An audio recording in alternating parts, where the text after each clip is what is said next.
The internet, with all its joys and all its worries and fears, do you think generally, broadly, it's a good thing, or are we seeing our way to Armageddon through it? Justin?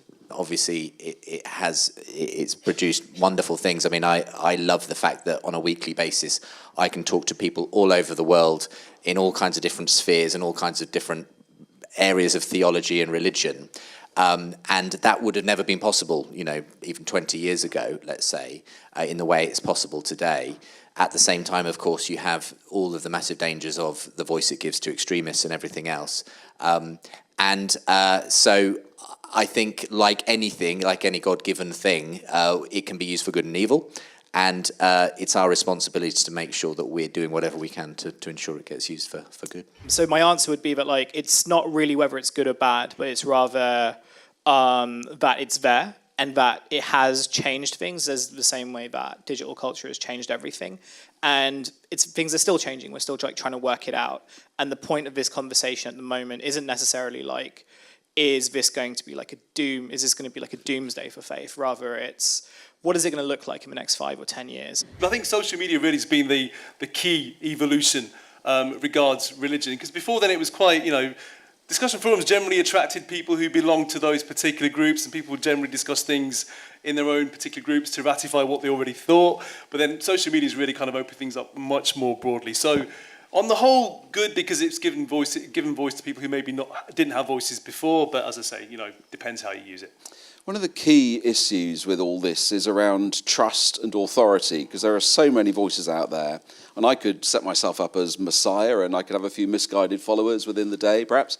But how do we know who to trust, and how do we know what has authority and what doesn't? It's such a tricky area.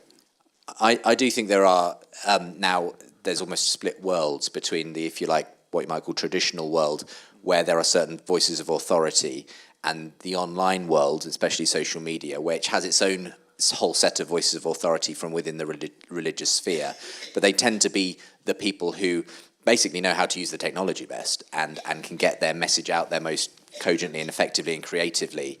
And those will be the people that get followed and are therefore the influencers. For a young Sikh, for instance, who's from a family which already has an established authority structure or has a good relationship with a local gyani or priest or whatever, that sort of individual already has somebody to go to understand the tradition, has somebody to go to ratify the information that they found online.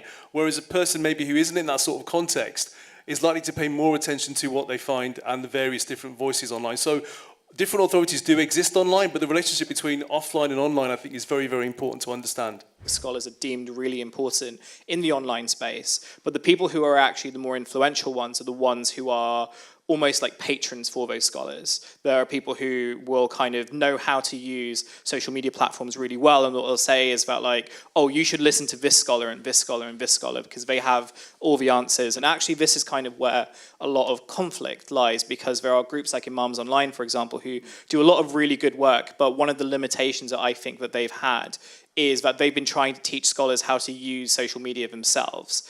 And that can be really difficult. I want to move the conversation on slightly to look at the way that perhaps the online religious experience can replace traditional forms of Christian worship, Christian community, forgiveness, prayer. Can you actually have a proper discipleship faith life, as it were, in the digital space with no connection to the more traditional? The problem with all of the massive influx of digital is that it does not replace community, which is where I think wisdom happens, where we learn to live with other people, where we learn from the received wisdom of a group rather than sort of basically cherry picking for ourselves which voices we want to listen to. Because when I'm in church and I'm around other people who I haven't necessarily chosen to follow, or these aren't the people I would be putting on my podcast list or whatever it is, I'm forced to deal with people as they come, and that shapes me as a person. So much of practice is about physical